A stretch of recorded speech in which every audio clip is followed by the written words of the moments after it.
Hey, this is Dr. Mark Richard, orthopedic surgeon at Duke University.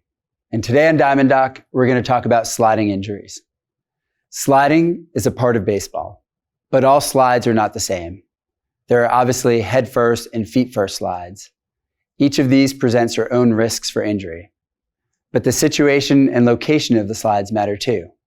Potential contact with the catcher during a close play at the plate presents a very different risk than sliding back head first during a pickoff attempt. Today, we will review what is known about sliding injuries so that you can stay safe on the bases. In a recent study by a group at the Hospital for Special Surgery in New York, the MLB HITS database was reviewed for 5 years of data from both the MLB and minor leagues.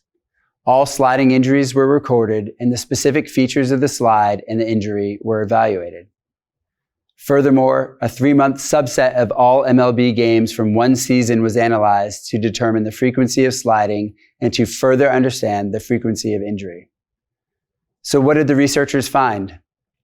Injuries occurred during sliding at a rate of once per 326 slides.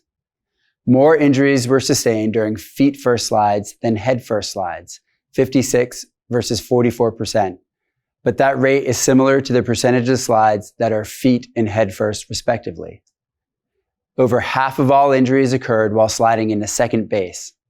And approximately 8% of injuries from sliding required surgery, while the rest were able to be managed non-operatively.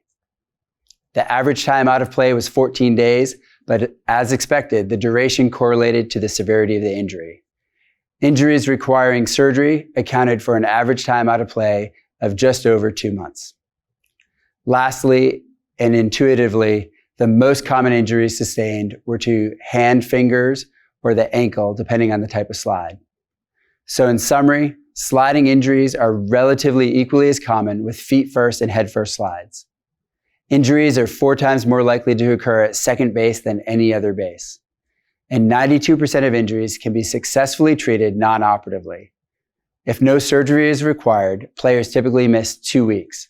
If surgery is necessary, players average 2 months time out of play.